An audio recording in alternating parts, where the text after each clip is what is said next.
I'm a 24-year-old guy, and my girlfriend, 22, is generally easygoing. We split expenses on dates and don't expect extravagant gifts from each other.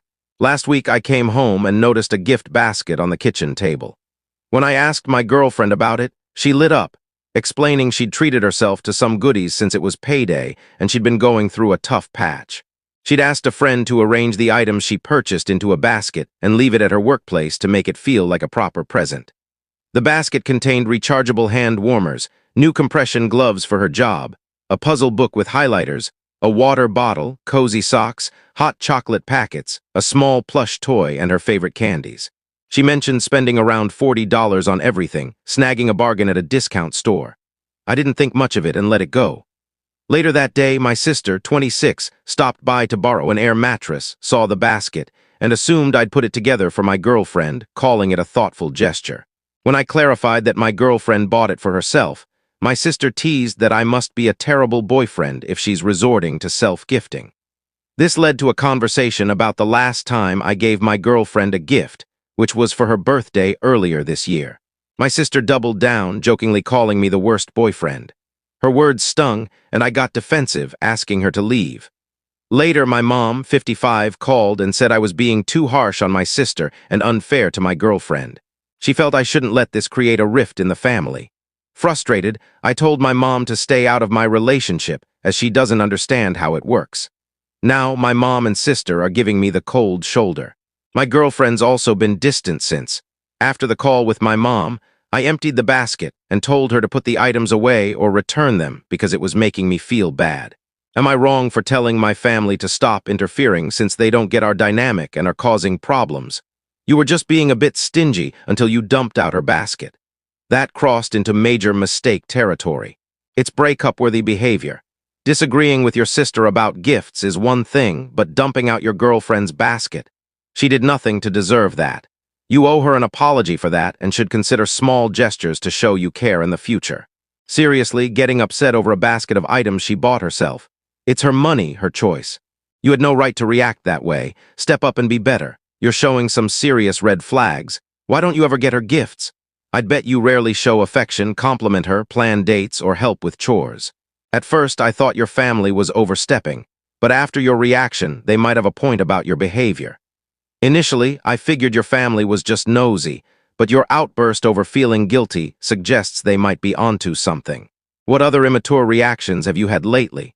You should apologize to your girlfriend for the basket incident and start showing small acts of kindness to express your appreciation. Or do nothing, and she'll likely find someone who shows they care. My fiancé and I, both in our mid-20s, are getting married in 6 months. We've been together since our teens, so we and our families are thrilled about the wedding.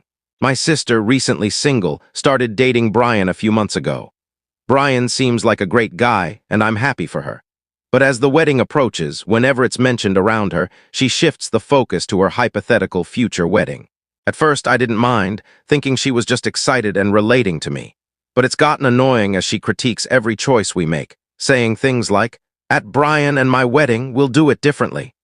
She's also told my mom privately that she won't wait as long as we did to get engaged.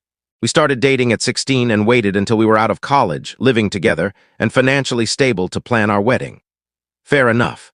Recently, at a family dinner, we discussed our wedding menu, mentioning that our venue lets us pick 4 entrees for guests to choose from, plus a full cocktail hour with plenty of food and drinks. Before I could finish, my sister scoffed, saying, "Well, Brian and I come from Italian families, so we'll need a buffet at our wedding to keep everyone happy." I turned to her and said, "That's nice, when's your wedding again?" She got upset and hasn't spoken to me since, claiming I'm unsupportive. I just wanted her to stop criticizing my wedding by comparing it to her imaginary one with Brian, who she's been dating for 5 months. Am I wrong for my comment? Not wrong. You gave her a needed reality check. She's clearly envious. Is your wedding her personal planning board? 5 months in and she's comparing everything. You handled it better than most. Planning a wedding after dating for 5 months. She's not even engaged. She seems too jealous and immature for marriage or even dating. If I were Brian and learned my girlfriend was planning our wedding already, I'd be out the door. No thanks. Also, it would anger our families. You're from the same family. What's her deal? I bet she's already planning her divorce. She can fantasize all she wants, but Brian hasn't proposed. Trying to outshine you is petty and shows her envy. Get her a notebook to jot down her wedding ideas privately. Let me introduce the key people in this situation to set the stage. Brad, my best friend since high school, 22. Kelly, a mutual friend of ours, 23. Sarah, Kelly's friend who's now part of our group, 21. And me, 22.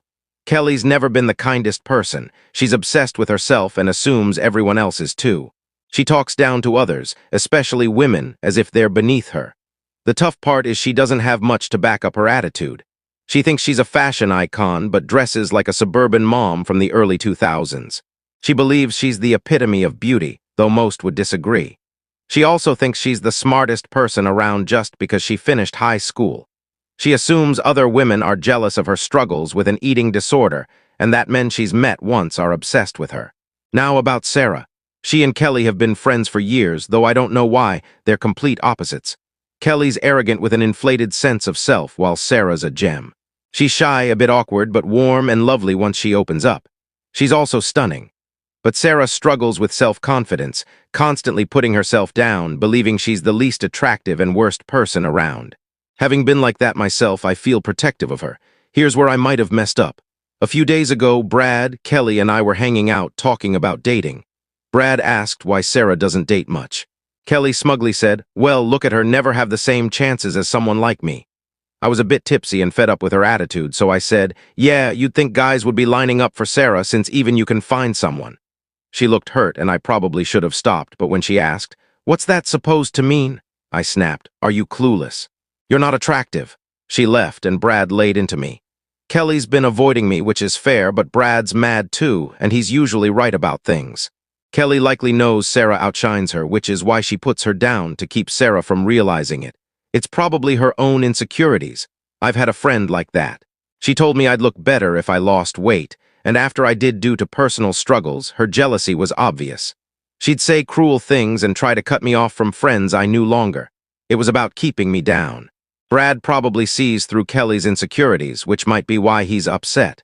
You did something dumb, but she deserved a wake-up call to reflect on her behavior.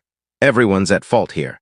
Your heart was in the right place defending Sarah, but you went too far by attacking Kelly's appearance, sinking to her level and validating her shallow mindset. Apologize for the harshness, not for defending Sarah. Why hang out with Kelly if you dislike her? That's odd. I don't spend time with people I can't stand. I agree everyone's in the wrong. I get it. Nobody wants to deal with a Kelly all the time. If you don't like her, you don't have to hang out. If you care about her but hate her attitude, you're adults. Talk to her about it without being cruel. You could have said, "Kelly, you don't need to put Sarah down. She's a kind person who struggles with confidence. Why do you feel the need to criticize her? Anything but calling her unattractive. That was a bad move. Did she deserve a reality check? Sure. Was it the right way to handle it? No. My wife, Amanda, 28, and I, 28, welcomed our first child a few months ago. Everything was going well until recently, and I adjusted to fatherhood smoothly. I'd never cheat on Amanda and was confident she felt the same. A few weeks ago, I was helping my teenage brother with his biology homework. While he worked on practice questions, I skimmed his textbook and read that 2 parents with type B blood can't have an OB child. Amanda and I are both B+, but our daughter is OB. It seems obvious now, but I hadn't thought about it before. It consumed my thoughts, so I took a paternity test. The results came back negative. I'm not the father. Shocked, I took multiple tests to confirm. I confronted Amanda, explaining how betrayed I felt. She got upset, crying and shouting that she never cheated. As much as I wanted to believe her, the evidence suggested otherwise. Things escalated, and she asked me to leave, saying I should have trusted her and that taking the test was a mistake.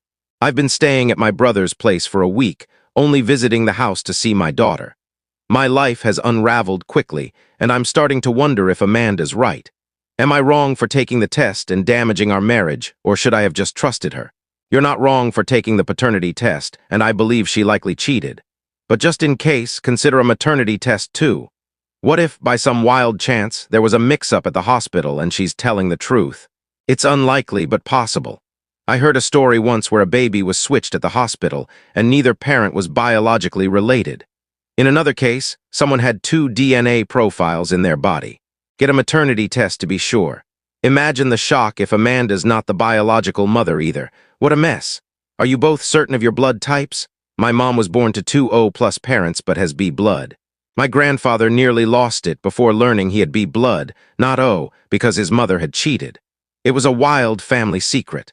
Double-check your blood types at a reputable lab and get DNA tests for all three of you. I'm not saying Amanda's innocent, but have a calm conversation before rushing to divorce. I'm 19, the middle child in a family with older siblings in their 20s and younger ones in high school. As a kid and teen, I spent a lot of time in hospitals due to heart and kidney issues, which caused infections and complications. It was tough, but one of the worst parts was my family's indifference. Once I was admitted, I rarely saw them. A parent might show up for doctor's rounds, but then they'd leave for work or home. My visitors were mostly my best friend, now boyfriend, and his family. They came nearly every day, sometimes just his parents if kids weren't allowed, and they called regularly once I had a phone. Even when I was critically ill and recovery was uncertain, my parents didn't stay. A hospital social worker checked on me multiple times because of this. When I was discharged, I'd express how much it hurt to have no family there, but my siblings brushed it off, saying, "Why would we want to be there?" My parents said they had other responsibilities, and that being sick meant growing up fast and accepting I wasn't their priority. My family treated me like a burden, resenting my health issues. Just after turning 17, my parents agreed to let me live with my boyfriend's family after a surgery where they stayed with me while my parents left. My boyfriend's parents offered to take me in, and my parents agreed. I've had little contact with my family since. That changed when my dad and older brother were in a serious accident, requiring long surgeries and weeks in the hospital. I didn't visit or respond to their calls, muting them for a while. I'm considering blocking them now. It didn't feel right to visit when they never cared to see me in the hospital and treated me like a problem. My absence upset them, and they accused me of expecting them to visit me as a kid while refusing to do the same now. It frustrated me that they'd compare a child wanting family support to grown men expecting me to visit them now. The accident was serious. It made local news, but I'm torn about whether I was wrong for not visiting even once. Am I wrong? You're not wrong. Your biological family neglected you to the point of giving up custody at 17. They don't deserve your effort. To echo your siblings, why would you want to be there? They're facing the consequences of their actions and don't like it. Good thing you have a supportive partner and his family now. They only noticed your absence because extended family asked where you were. Your absence made a statement, and instead of owning their neglect, they blamed you as always. You owe them nothing. They can deal with it just like you did as a kid. If they wanted a united family image for a lawsuit, too bad.